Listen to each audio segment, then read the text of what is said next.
जैसा कि मैंने पिछली कड़ी में ज़िक्र किया कि किस तरह से एक मार्गदर्शक आत्मा अपने जो स्टूडेंट हैं उसकी लाइफ में पुत्र के रूप में दाखिल हुई, जो कि अपने आप में बहुत अनोखा है। सामान्यतः ऐसा नहीं होता है, ये बहुत बहुत बहुत विरले केसों में से एक है।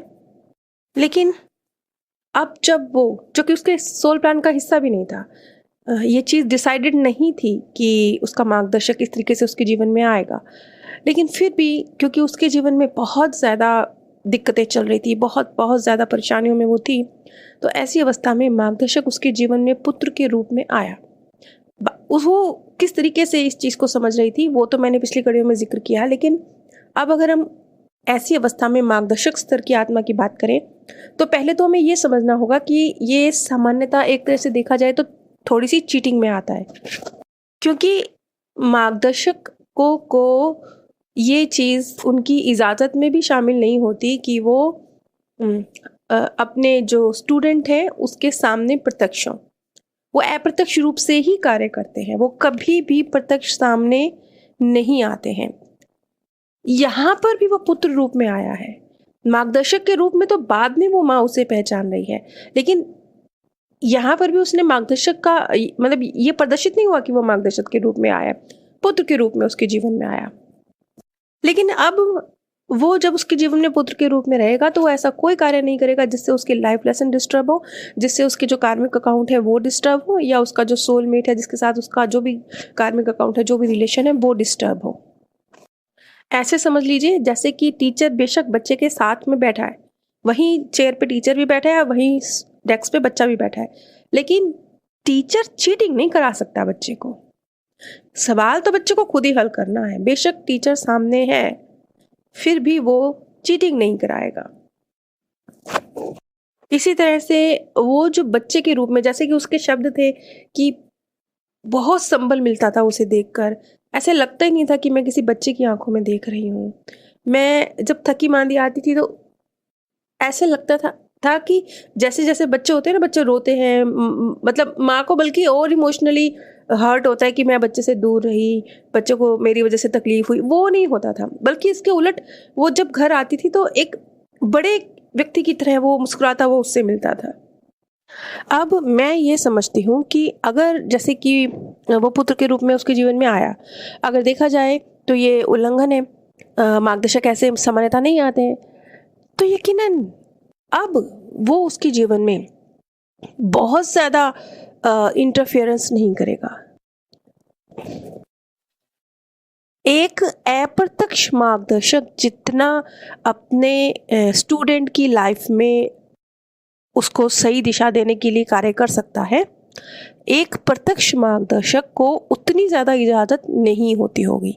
ये ऐसे ही है जैसे कि जब बच्चा क्लासरूम में टीचर के साथ है तो जितने टीचर को हक है बच्चे को खुल के समझाने के, पढ़ाने के, लेकिन अगर वो बच्चा क्लासरूम में नहीं बल्कि एग्जामिनेशन हॉल में बैठा है और टीचर उसके सामने बैठा है, तो वहाँ टीचर को इतना खुल के उससे समझाने और पढ़ाने के हक नहीं है।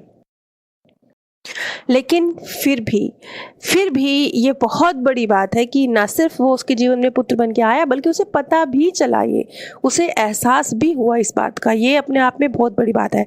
हालांकि उसका जो आत्मिक साथी था वो उसका एक स्कूलमेट था जो बाद में उसके जीवन में आया, तो उसका अपने हस्बैंड से तलाक भी हुआ और आगे उसकी लाइफ आगे भी बढ़ी। वो अपने बिजनेस में भी अच्छा उसने परफॉर्म किया, और इस सारे केस में भावनात्मक रूप से उसका बेटा बहुत बड़ी सपोर्ट रहा, बहुत बहुत बड़ी। लेकिन इसे आप सिर्फ भावनात्मक स्तर पर, गाइड के स्तर पर, रास्ता दिखाने वाले के स्तर पर, बस इस स्तर पर मान सकते हैं। बाकी कोई ये नहीं कह सकते कि बिल्कुल प्रत्यक्ष आपको खींच के सही रास्ते पे यूं ही ले आएंगे। नहीं, इतना आसान भी नहीं होता। और जहाँ तक मैं समझती हूँ कि इस तरह की स्थितियों में जैसे कि हमारे दो मार्गदर्शक होते हैं, तो जो हमारा कनिष्ठ मार्गदर्शक होता है, उच्च स्तरीय मार्गदर्शक, ये तो निचले स्तर के मार्गदर्शक है, तो वो साथ में आ गए बेटे के रूप में। लेकिन फिर उच्च स्तरीय जो मार्गदर्शक होते हैं उनका रोल बढ़ जाता है, उनकी जिम्मेवारी बढ़ जाती है। एक तरह से अगर क्लास में टीचर नहीं है तो क्लास में अब प्रिंसिपल की जिम्मेवारी बढ़ गई है। इसके अलावा छोटे रूप में बहुत बहुत जैसे गेस्ट अपीयरेंस होता है ना, इस तरीके से बहुत छोटे रूप में मार्गदर्शक से मुलाकात के तो बहुत सारे केस हुए हैं। जैसे अजनबी के रूप में कह लीजिए, या एक बिल्कुल ही जैसे एक केस में एक महिला ने बताया था कि जब वो एक शराब खाने में काम करती थी तो एक बुजुर्ग थे जो उसके कुछ भी नहीं थे, उसी गांव के थे, लेकिन वो उसकी बहुत बड़ी स्ट्रेंथ थे, बहुत बड़ी सपोर्ट थे, वो उसके मार्गदर्शक ही थे। लेकिन बिल्कुल ही कोई रिश्ता नहीं था, गांव के एक बुजुर्ग थे वो। तो इस तरीके से एक गेस्ट अपीयरेंस की तरह तो मार्गदर्शकों के लाइफ में आने के केस फिर भी हुए हैं, बहुत हुए हैं, लेकिन किसी रिश्ते में परमानेंट लाइफ लॉन्ग किसी का मार्गदर्शक का होना ये नहीं के बराबर है। लेकिन सभी मार्गदर्शक इतने सौम्य और इतने प्यार से भी नहीं डील करते। क्यों? क्योंकि जैसे हर टीचर का नेचर अलग अलग होता है ना, कुछ थोड़ा सा डांट भी देते हैं, कुछ हाथ भी उठा देते हैं, कुछ प्यार से पढ़ाते हैं। कुछ इसी तरह से हमारे जो मार्गदर्शक हैं उनका भी जो रोल होता है अपने स्टूडेंट की लाइफ में कुछ इसी तरह का होता है। क्योंकि अगला जो केस है उसमें एक आत्मा जिसका जो मार्गदर्शक था उसने अवचेतन रूप से उसे परिवर्तित करने की एक तरह से डिमांड रखी। क्यों? क्योंकि जो उसका मार्गदर्शक था वो थोड़ा सा उसके प्रति सख्त था, और उस व्यक्ति का ये कहना था कि मेरे टीचर की सख्ती ने मेरे जो जीवन है उसे शतरंज के खेल जैसा बना दिया है। बहुत आसान समाधान मेरे सामने नहीं होता, मैं जो योजना बनाता हूँ वो मेरे जीवन में उसके विपरीत ही कर देता है। और कभी कभी तो मुझे ऐसा लगता है जैसे मार्गदर्शक मुझे फंसाने के लिए या मुझे बचाने के लिए है। ये उस व्यक्ति के शब्द थे। अब आप समझ सकते हैं कि जैसे सामान्य एक टीचर होता है ना, सबका स्वभाव अपना अपना है, पढ़ाने का तरीका अपना अपना है, बस ऐसा ही कुछ इस तरह का उस व्यक्ति को शिकायत थी कि मेरा टीचर बदल दिया जाए, क्योंकि उसने मेरी जिंदगी को शतरंज का खेल बना दिया है। अब ये केस क्या है इसका जिक्र मैं अगली कड़ी में करूंगी। मेरे first channel path of peace पर इस समय लॉ ऑफ वन इसकी सीरीज चल रही है, जिसमें जो एक बहुत ही अनोखी और नई किस्म की जानकारी जो बहुत सारे नए तरीकों से सोचने में हमें सक्षम बनाती है, बहुत नई चीज़ों को समझने का ज्ञान देती है। बहुत सारे सवाल खत्म होते हैं और कुछ नए सवाल उठते हैं।